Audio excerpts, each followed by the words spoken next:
Yeah, you know, the question about whether standards are necessary here is a very timely question, because at this point, if we're talking about IP, you know, video over IP right now to replace SDI, which, you know, we've had SDI forever.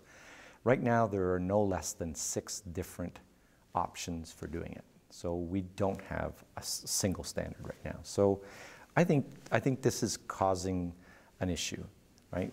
I work with end users right now, broadcasters, who are looking to build systems and IP, and some of them are pausing, waiting, because they want something to be standardized.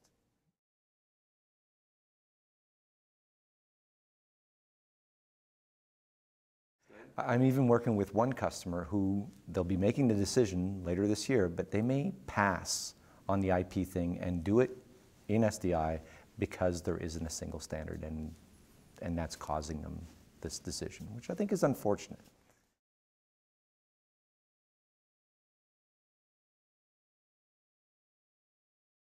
So as far as the risk, it's an interesting question. So with SDI, it's so mature that you don't have to worry. If you choose to use SDI, vendor A and vendor B will work together. Whereas today, if you choose IP, it's not obvious, because vendor A may be doing it one way and vendor B may be doing it slightly differently, right? So by the way, this is something that's the radio industry, the audio industry went through this, you know, 10 years ago. They started using IP more than 10 years ago, actually, and each vendor had their own sauce for doing audio over IP. And what happened is radio stations got built with either one vendor's implementation, so mostly using that vendor's equipment, or another vendor. But there's no multiple vendor interoperation in a radio station. And it took 10 years before a standard came out, and now that the standards come out, facilities that are built are not going to be reconfigured or rebuilt. Those facilities are built. And we don't want that to happen in the video side of broadcast. We'd like to be able to build facilities using multiple vendors, using one common standard.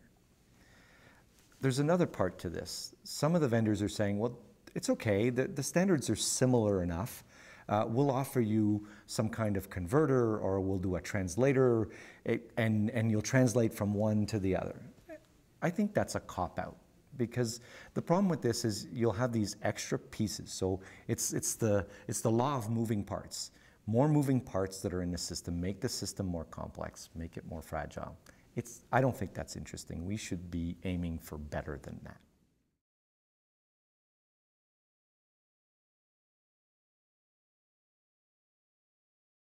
So I'm encouraged, though, because right now the vendors have formed groups. Right now there's more than one group, but they've formed these groups.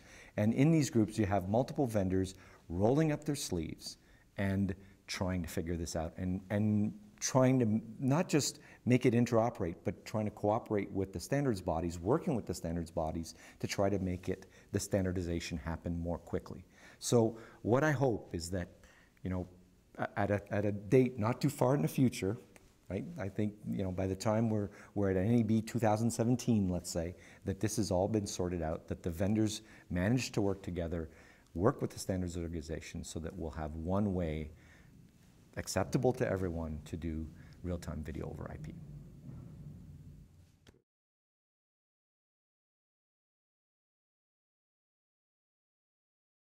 There's going to be a challenge for broadcasters as they transition to IP.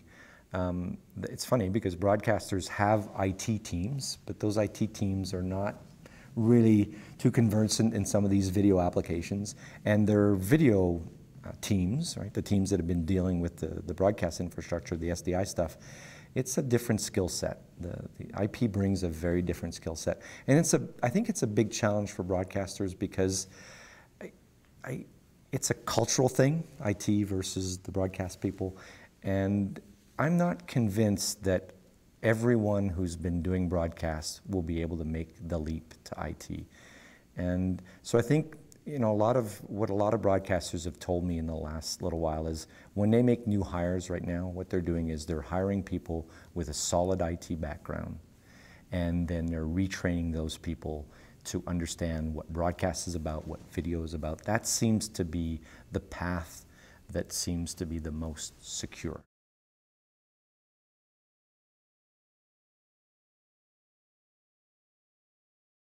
Yeah, so broadcasters, it becomes a staffing issue, literally, because you have in your broadcast support team, your engineering and your maintenance people, you have a very video-centric skill set, a very SDI-centric skill set, and all of this IP stuff brings a very different set of problems, some new things that they have to know about. And so a broadcaster has to decide, well, so what do I do? Can I take my IT guys and just dump this on them? And I don't think the answer to that, I don't think you could do that. An IT person, this is a very specific, this IP, when you put real-time video over IP, you're really stressing that IT infrastructure. So a normal IT person, a default IT person won't have the skill set. So then the other option, I guess, is do I take my video people and do I train them in all these IT skills? And I think the answer to that is if you can do that, if you have some curious people on your team, some hungry people on your team, and many teams have this, these are people that have been following up on this stuff anyways, I think some of those people will be able to make the jump and become video IT engineers.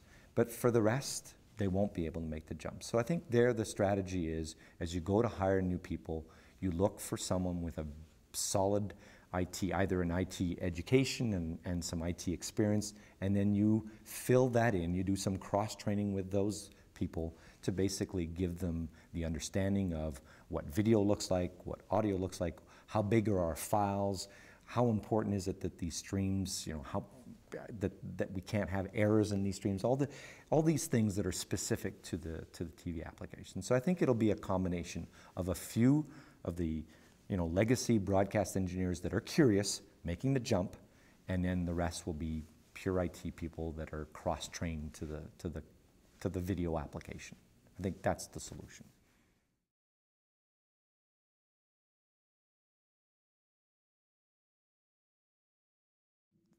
This industry, like a lot of technical industries, love their acronyms. So it's like, I like to use the acronym SDI over IP. So SDI OP to go after VoIP, which was voice over IP, right? So I think video over IP is not good enough because there's lots of video over IP on the internet. That's not what we're talking about here. We're not talking about compressed video over a very thin network. We're talking about potentially uncompressed video, so very high data rates. We're talking 3 gigabits for 1080p, or we could even be talking about almost 12 gigabits for UHD. So I don't want to call that video over IP. I want to call it something else, something that has a little bit more meaning, right? To call into effect that we're not dealing with thin compressed streams, but big, fat, real-time streams.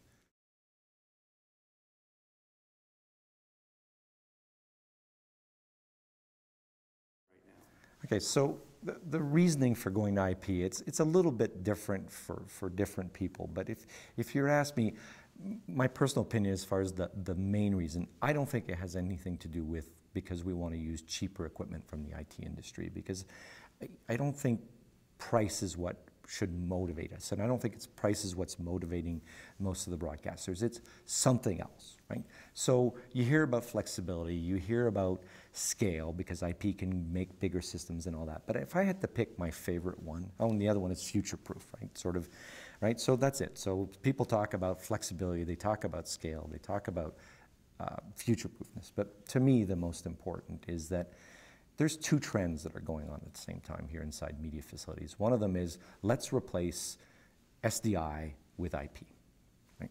The second trend, which I think is, in the end, will have more impact, which is we're transitioning from purpose-built hardware devices to wanting to do this in software and, in some cases, in virtualized software, so that then we can decide to either put it in a virtual machine on premise or put it out in the cloud. So what I'm trying to say is that it's a parallel transition. As we're taking SDI to IP, we're also going from hardware to software. And I would argue that SDI to IP is a necessary step to get to the big prize. And the big prize is being able to build a facility that has a combination of hardware where we need it, but software where we can do it, and virtualized software. So I think IP is an enabler to allow us to move more smoothly to a software-based environment.